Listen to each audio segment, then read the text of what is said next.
The Middle Ages were not a period of ignorance or intellectual purging.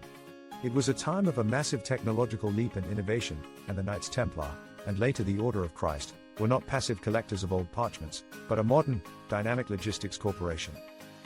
If we reject the myth of finding an ancient template and accept that they invented this method themselves, the entire history of cartography begins to fall into place logically. Number 1. The Templars as the actual creators of the magnetic method. The method of drawing maps based on the magnetic compass could not have existed in antiquity for a simple reason: the ancient Greeks and Romans did not know the marine compass. The magnetic needle appeared in the Mediterranean only at the turn of the 12th and 13th centuries, exactly when the naval power of the Templars was reaching its peak. The Templars invented this method because they were the first to face a unique logistical problem. They had to transport thousands of people, horses, supplies, and gold every year, regardless of the weather, along fixed routes between their commanderies, from La Rochelle, through Marseille, all the way to Acre, 1, 2. They were the ones who combined the magnetic needle with a grid drawn on parchment. Instead of sailing by the traditional ancient method, staying close to the shore and looking at the stars, they created a system where the lines on the map corresponded to the directions indicated by the new instrument, the compass. They created the first portolan charts. These precise maps were not copies from Alexandria. They were a direct byproduct of hundreds of routine, rigorously reported voyages by the Templar transport fleets. Number 2. Why did the Order of Christ use the same method? The Order of Christ used the same technique not because they revered secret traditions, but because they inherited a living, functioning school of engineering. When the Templars in Portugal seamlessly changed their name to the Order of Christ, their captains, pilots, and navigation instructors simply kept doing what they were best at in Europe. When, under the leadership of Henry the Navigator, Grand Master of the Order of Christ, they began sailing into the Atlantic and discovering the New World, they used the exact same method of their own that had proven successful in the Mediterranean. They ordered pilots to measure the world with a compass. They ordered cartographers to draw coastlines according to these magnetic bearings. What led to problems in the New World was not the primitivism of the Portuguese compared to the ancients. It was a crisis of their own revolutionary method when it collided with the global scale of the planet. The magnetic method, which the Templars had brilliantly developed for routes of 2,000 to 3,000 kilometers in the Mediterranean, began to generate massive distortions, declination error, when their successors from the Order of Christ stretched it over 10,000 kilometers across the ocean.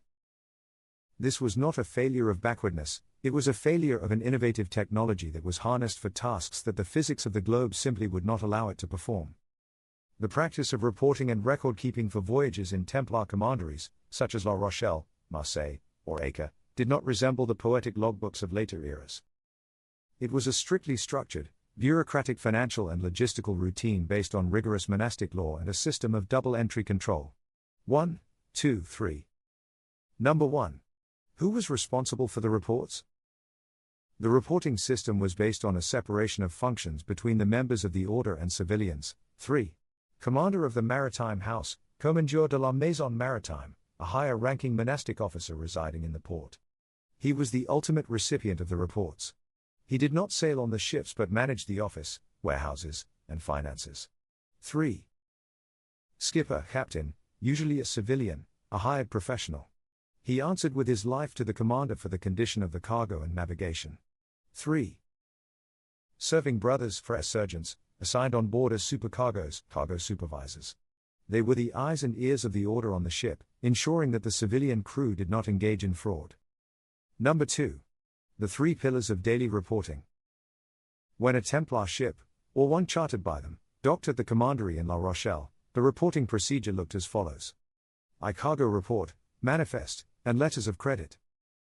This was the most important part of the bureaucracy. The Templars created a bill of exchange system for pilgrims and merchants. 4, 5. Before setting sail, a passenger would deposit gold, for example, in Paris and receive an encoded piece of parchment. Upon reaching the destination, the brother supervising the deck had to submit a precise report to the port commander, how many passengers with which letters of credit he had transported, how many barrels of wine were unloaded, and what the condition of the goods was. Any discrepancy resulted in legal proceedings. 3, 5, 6, 2. Course books and gathering navigational data. In order for the magnetic method, the creation of portolan charts, we discussed to work at all, the order needed a constant influx of raw data. Captains were required to report wind directions, compass readings, and estimated time and speed between prominent landmarks, capes, islands. This data was recorded at the port commandery in so-called reteros, pilot books, or portolani, textual descriptions of ports and routes. If 5 captains in a row reported that while holding magnetic course X, they hit a specific sandbank after 3 days, this information was immediately marked on the master map in the commander's office, and the navigation method was corrected. 3. Rigging and hull condition report. Ships were the order's most expensive assets. After every voyage, a technical report was submitted. 7. 8. How many ropes snapped, what condition the sails, marked with a red cross, were in, and whether the hull was leaking. The order owned its own shipyards and craftsmen. For example, a specialized brother named Thomas, warden of the great ship, worked in Portsmouth for the English crown. Technical reports determined whether a ship went into immediate repair or could sail right away on its next commercial voyage. 8. 9. Number 3. Why didn't these reports survive in state archives? You may ask a valid question. If the bureaucracy was so powerful, why don't we have thousands of these reports today in the archives of Paris or London? The reason was the Templars' centralized archiving system. Port commanderies, like La Rochelle, were merely operational outposts. After calculating annual profits and closing the books, the most important reports, maps, and financial registers were sent to the Order's central archive in Acre, and after its fall in 1291, to Cyprus, to Nicosia. When the King of France arrested the Templars in 1307, he seized local property documents, who owed them money in France, but the Central Maritime and Navigational Archive was safe in Cyprus. When the order was dissolved, this archive was taken over by the Hospitallers, and in the 16th century, during the Ottoman Empire's invasion of Cyprus, it was mostly destroyed or scattered irretrievably.